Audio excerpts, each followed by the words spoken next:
স্থানীয় হয়েও কাজ না পেয়ে এবার কারখানার গেটে দলের ঝান্ডা নিয়ে বহিরাগতদের আটকালো তৃণমূল কর্মীরা।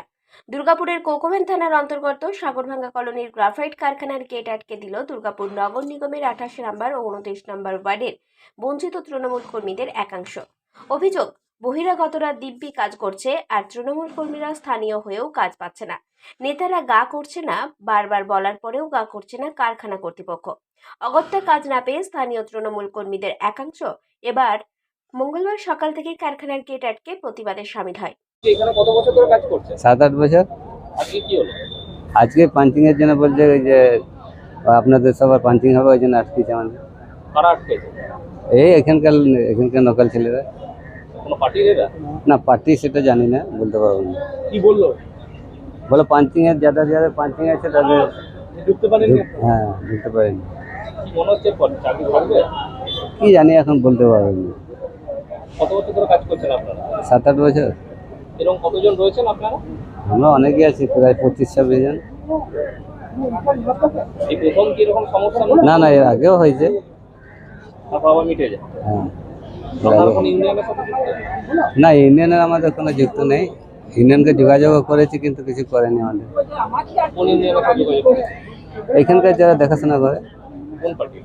তৃণমূল। কিন্তু তারা কোনো জানায়? আজকের এই সমস্যার কথা জানাবেন তাদেরকে? হ্যাঁ, সে তো জানাবোই। বলছি, আপনি কতদিন ধরে কাজ করছেন এখানে? জোরে বলুন, জোরে বলুন। 5-6 বছর। কে কাজে ঢুকিয়েছিল? আমি নিজে কন্ট্রাক্টরে ঢুকেছি। আজ এই গেটে আটকে দিয়েছে কেন? এটা জানি না। কি বলছে তারা? বলছে নাম লিখাও। হ্যাঁ, নাম লিখাও। কোথায়? বলে কোম্পানি মারবে। ঢুকতে দিচ্ছে না। কোথায় বাড়ি আপনার? আসানসোল থেকে কোন সোর্সে এসছে? মানে কেউ তো একজন আপনাকে কার মারফতে চাকরিটা পেয়েছিলেন এখানে? আমার নিজের পার্টির কোটায়? পার্টির। হ্যাঁ, স্বভাবতই এই ইস্যুতে সরব হয়েছে বিরোধী রাজনৈতিক দলগুলি। দেখুন, আমরা দীর্ঘদিন ধরে বলে আসছি, তৃণমূল কংগ্রেস আসার পর থেকে দুর্গাপুরে ডিএসপি, এসপি, গ্রাফাইট বিভিন্ন যে কারখানাগুলো আছে, সেই কারখানাতে তৃণমূল কংগ্রেস বিরাট অঙ্কের টাকা নিয়ে পড়ে। আর বাঁকুড়া, বীরভূম, এদিকে আসানসোল, পাণ্ডবেশ্বর, রানীগঞ্জ বিভিন্ন এলাকার লোককে ঢোকানো হয়েছে। এ কথা বারবার আমরা বলে এসেছি, একবার নয় বারবার বলেছি। এখন তৃণমূল কংগ্রেসের যারা কর্মী তারা বুঝতে পেরেছেন যে আমাদের দেয়ালে পিঠ থেকে গেছে। তারা ভেবেছিলেন তৃণমূল আমাদের চাকরি দেবে, তাই মিটিং মিছিল করেছেন, আন্দোলন করেছেন, তারা ভোট লুট করেছেন। তারা বুঝতে পেরেছেন যে বিজেপি বলছে সে কথা ঠিক কথা বলছে, তাই তারা দেরিতে হলেও ঘুম ভেঙেছে আর তারা ঝান্ডা হাতে নিয়ে পরে প্রতিবাদ করছে। এটা আমাদের কথা, এটা আমাদের করা কথা, কিন্তু আমরা চাইনি গেটে গিয়ে বিশৃঙ্খলা তৈরি হোক, অশান্তি তৈরি হোক। যারা করছেন ঠিক কাজ করছেন, এটা করা আগে উচিত ছিল। কারণ বাইরে থেকে লোকে আসবে কেন?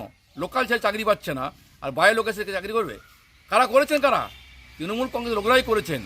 নেতারা টাকার বিনিময়ে চাকরি দিয়েছেন, তাই তারা দেরিতে ঘুম ভেঙেছে, সঠিক কাজ করছেন। এটা করে যান, আগামী দিনে এই ঘটনা ঘটতে না পারে। এর পিছনে আমি আছি, আগে ছিলাম, আজও থাকবো। ঠিক কাজ করছেন। আচ্ছা দেখুন, আমি একটা কথা বলি যে কোথাকার কর্মী ঢুকবে ইত্যাদি সরকারের কোনো ব্যবস্থা থাকবে না? আইন শৃঙ্খলা বলে কিছু আছে? আমি শুনছি যে হচ্ছে পুলিশকে বলছে, অমুক বলছে, পুলিশেরও কোনো হস্তক্ষেপ নেই। যে Trinamool Congress law and order control করবে, সেখানে হচ্ছে যে মানে সব হচ্ছে চোর, গুন্ডা, লম্পট, তারা হচ্ছে যে সব নিয়ন্ত্রণ করবে। আর আজকে শুনছি গ্রাফাইট কারখানাতে জাপানি একটা কোম্পানি আসছে, তাদের হচ্ছে যে জিনিসপত্র কিনবে তার দেখভালের জন্য, ইলেকট্রোড।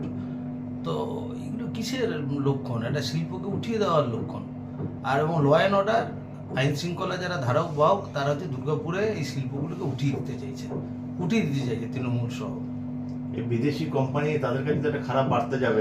না, সেটাই তো খারাপ বার্তা। ওরা কি দেশি বিদেশি বোঝে নাকি? ওরা দেশি বিদেশি বুঝলে হচ্ছে যে গোটা এরকম এতগুলো মন্ত্রী জেলে থাকতো নাকি? তো কটা মন্ত্রী জেলের ভিতরে আর কটা বাইরে, ওরা নিজেরা হিসাব করতে পারে না। এবং এই ট্রেন যদি সারা রাজ্য জুড়ে শুরু হয়, কতটা বিপজ্জনক? সাংঘাতিক ভয়ঙ্কর ব্যাপার। দুর্গাপুরে অলরেডি হচ্ছে তৃণমূলের গোষ্ঠীদ্বন্দ্বে ফিলিপস কার্বন ব্ল্যাক লিমিটেড বলেছে দুর্গাপুর প্রকল্পে তারা আর এক্সপানশনের জন্য কোনো টাকা করবে না, দেবে না। এক্সপানশন প্রজেক্ট তারা গোটাতে চাইছে। এমনিতে হচ্ছে তাদের এক্সট্রা দাদাগিরি ট্যাক্স দিতে হয়, হলদিয়া পোর্ট পর্যন্ত মাল নিয়ে যেতে গেলে। গ্রাফাইট নামি কোম্পানি, তারা যদি এই অবস্থার সম্মুখীন হয়, আর একটা কোম্পানি ABBABL নাম ছিল, এখন হচ্ছে যে আমেরিকান যুক্তরাষ্ট্র কোম্পানি জি, তাদের অবস্থা হচ্ছে যে তৃণমূলের কল্যাণে হচ্ছে 36.5 হয়ে গেছে। একটা কারখানা থাকবে না, ওরা নিজেদের পাওনা গন্ডা বাদ দিয়ে এত মানে হচ্ছে যে মানে মানে এত বাজে চরিত্রের মানে রাজনৈতিক নেতা হতে পারে ছোট থেকে বড়। যে শহরটাতে বাস করেছি সেই শহরটাকে শেষ করবি, এটা বোঝা যায় না। অন্যদিকে আইএনটিটিইউসির শ্রমিক নেতা কল্লোল ব্যানার্জি জানান যে তৃণমূলের কাছে দলীয় কর্মীদের আশা অনেক বেশি, তাই কিছু কর্মী অতি উৎসাহিত হয়ে এটা করেছে। ইতিমধ্যে স্থানীয় ছেলেদের কাজে ঢোকানোর প্রক্রিয়াও শুরু হয়েছে, ভোটের জন্য আপাতত স্থগিত আছে। ভোটের আগে বিড়ম্বনা বলতে দেখুন, তৃণমূল কংগ্রেস পরিবার অনেক বড় পরিবার। এখানে যেদিন থেকে অভিজিৎ ঘটক আইএনটিটিইউসির দায়িত্ব পেয়েছেন সেদিন থেকে ইয়ং ছেলেদের বা যুব সমাজের এক্সপেকটেশন অনেক বেশি বেড়ে গেছে। সেই জায়গায় দাঁড়িয়ে কিছু মানুষ বা কিছু যুবক অতি উৎসাহী হয়ে এই সমস্ত ঘটনা ঘটছেন। সেই জায়গায় এখন প্রসেসটা স্টপ আছে, এরপর ইলেকশন পেয়ে যাওয়ার পর আবার প্রসেস আমাদের শুরু হবে। কিছু মানুষের কাছে হয়তো কিছু বার্তা গেছে, ওরা হয়তো মিসগাইড হয়েছে, আমাদের পরিবারের ছেলে, সেই জায়গাটা আমরা ওর সঙ্গে কথা বলে অলরেডি এই জায়গাটা আমাদের মিট আপ হয়ে যাবে। দুর্গাপুর থেকে কৌশিক বাসুর রিপোর্ট, 99 নিউজ বাংলা।